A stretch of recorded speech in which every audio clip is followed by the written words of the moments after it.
我一落啲水底都上唔翻嚟，我話咦死啦，唔通今次就係死喺呢度？我而家就喺香港機場準備搭飛機，咁搭飛機去邊呢？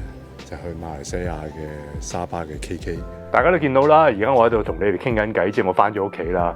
咁但係點解要講翻今次我馬來西亞之旅呢？好多年前我係點認識嘅咧？就係我喺嗰度拍過一個電視劇，叫做《富貴門》。咁喺拍戲嗰陣時就認識咗呢個地方，咁就發現係一個好好嘅休閒度假嘅地方啦。咁啊嗰陣時未食素，有好多好好嘅海鮮啦，咁啊同埋我喺嗰度有好多戶外活動，我又玩過啦。其實我潛水都喺嗰度學識嘅，喺嗰度考牌啊潛水啦。咁啊我又喺嗰度學打高爾夫球，咁啊所以係一個好好嘅大自然環境嘅地方嚟㗎。咁所以今次咧就決定翻去嗰度再旅行下。咁其實期間喺沙巴你話我成日去又唔係成日去，但係久唔久都有去嘅，因為都有啲朋友喺嗰度。咁其實都有幾多嘢玩嘅。到咗沙巴啦，咁琴日咧就落機嘅時候咧，就即刻去咗超級市場買啲嘢，因為就係放我哋今朝要食嘅早餐嘅。咁啊，今朝起身啦，咁啊出去睇咗個海啦，咁啊跟住就要準備咗個早餐。呢個早餐咧自己整，我覺得就係幾豐富同埋幾清新嘅。咁啊有啲咩咧？主要係啲水果啦，同埋青瓜啦，咁啊有啲車厘茄啊、牛油果啊，好重要啦，咁啲菇啦。咁仲有呢個全穀物嘅麵包啦，因為平時我哋都好少食一啲白麵包噶啦。喺屋企咧，嗰啲豆咧，通常我哋會自己浸自己煮嘅。咁嚟到呢度冇咁方便咧，就買住啲罐頭豆頂住先。仲有呢一個有機無糖嘅燕麥奶係最重要嘅。咁呢個牛油果我就會研碎佢搽喺啲麵包度，就好似果醬咁。咁因為出埠啊嘛，比較簡單啲啦，但係都幾好食嘅。咁食完呢個早餐呢，咁就充沛嘅能量去做今日嘅嘢啦。休息完一陣，咁就可以做運動啦。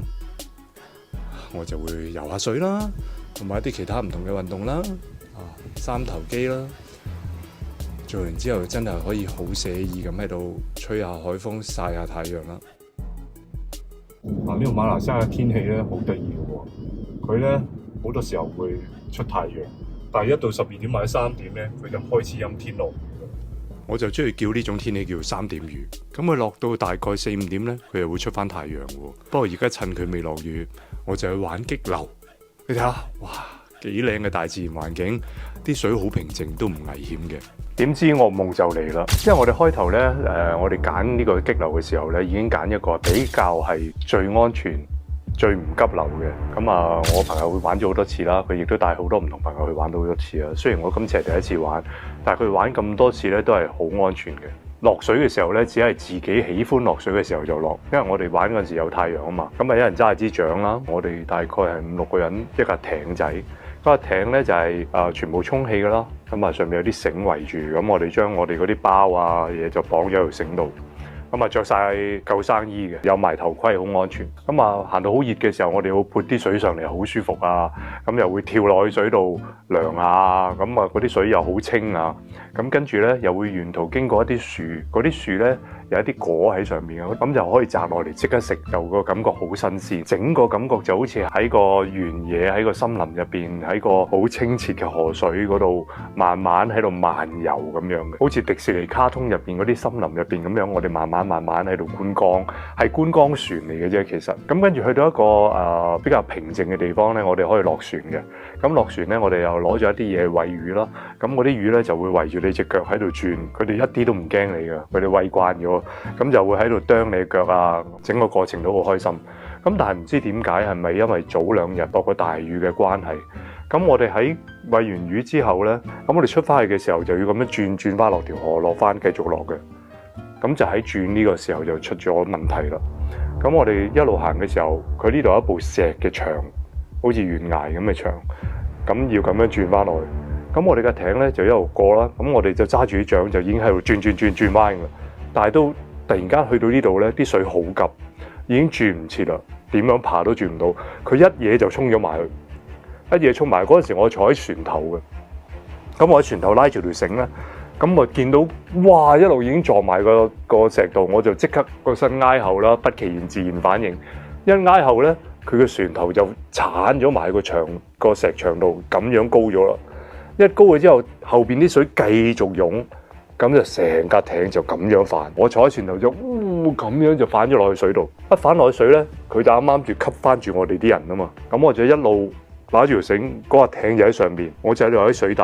嗰啲浪就一路衝住我，一路上唔翻水。雖然着咗救生衣都，其實咧呢個情況我唔係第一次感受嘅。喺好多年前，我諗10幾20年前，我拍旅遊特輯去紐西蘭嘅時候，又係拍激流。咁嗰次就唔一樣嘅。嗰次咧，我就係着住救生衣，攞住塊浮板，咁啊有個蛙鞋咁樣一路咁行。咁我哋做嘅時候咧，期間咧有啲教練就教我哋點樣反翻正啊，點樣反翻正啊。咦，教練見我做得幾好喎，佢話啊，咁你包尾睇住啲人啦，佢就帶啲人喺前邊。咁我就喺後邊，咁去到突然間有一個位，又唔知點解啲浪喺邊度嚟嘅喎。個浪一冚落嗰塊浮板度，嗰塊浮板就一打落我鼻度，砰！跟住我就俾佢捲咗落水底。咁我喺水底度咧，一路咧就望住個水面上邊，想游上去，一路都游唔到，因為佢個浪係一路咁樣衝住我。我一路喺水底都上唔翻嚟，我話咦死啦！唔通今次就死喺呢度？咁突然間一下浪就唔知點解突然間調翻轉喺下邊湧翻我，砰！我就成個彈翻出去水面，跟住打翻上塊浮板，跟住就追翻佢哋。咁呢個就係我上一次玩激流嘅經驗嚟。其實我有一次咁嘅經驗嘅，所以我今次去玩激流嘅時候，我已經話刺激啊、危險啊嗰啲我唔玩㗎啦。我玩一個最冇危險、最安全性最高嗰一個。但係點知都係出同樣意外。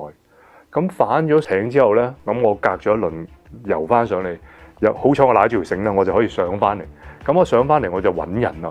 啲人喺邊呢？我一望左邊，我仔就已經喺度啦。我仔喺度，跟住我就要揾我老婆，一路都見唔到我老婆。但係啲流一路就衝住我哋一路走。咁我話點算呢？我話你見唔見到媽媽？我仔話見唔到。我話咦去咗邊呢？咁咪又有船夫仲有我啲朋友啦。咁我哋就喺度諗唔得啦。我哋就算放咗個艇，我哋游翻去都冇辦法游得翻轉頭，因為嗰啲急流好急，啲水一路衝住我哋。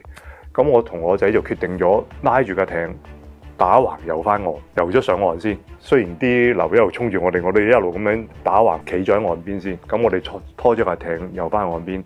咁反咗艇呢，咁我哋有啲嘢綁咗喺條繩度，嗰啲袋就喺度。咁但係有啲樽啊、水樽嗰啲呢冇綁到呢，就已經唔見晒啦。蛙嗰啲獎呢，就唔知我揦住一隻，我仔揦住一隻，咁剩翻2隻，咁其他嗰啲又冇晒。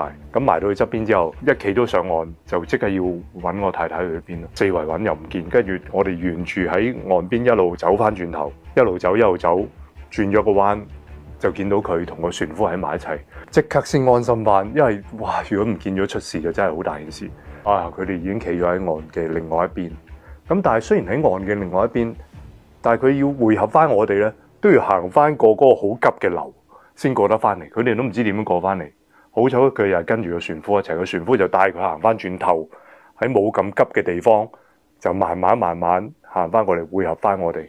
咁我哋就反翻個艇就上翻去，就喺最近嘅地方就上岸啦，就唔去到最尾先上岸啦。係啦，所以同大家講呢，雖然大家去參加啲戶外活動嘅時候好享受嗰個大自然嘅環境啦，但係大家經常睇新聞都睇到啊，好多行山人士啊，或者係玩水嘅人士啊，都會出意外啦。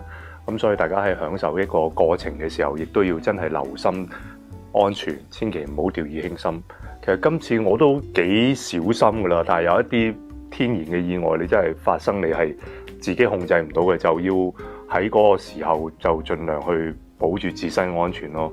好似我哋之前做警察咁話，我哋去救人嗰個訓練都係要自身安全情況下先再救人。如果唔係，只會多一個人出現意外。好慶幸今次冇事啦。咁啊，其實個旅程好開心嘅。跟住我都翻去酒店一啲好靚嘅陽海海灘啊，跟住又去咗朋友嘅餐廳，佢就做點心嘅，佢就好好啊，特登做咗啲素嘅點心俾我。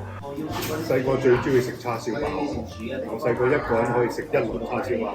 今次而家喺 KK 呢度咧，就試多個素嘅叉燒包，佢要集緊做一個素嘅糯米雞，即係冇雞嘅糯米雞，入邊係咩嚟嘅？睇下先，菇啊嗰啲嘢啊，好好味，好味道，非常美味。咁整個過程都係好開心嘅。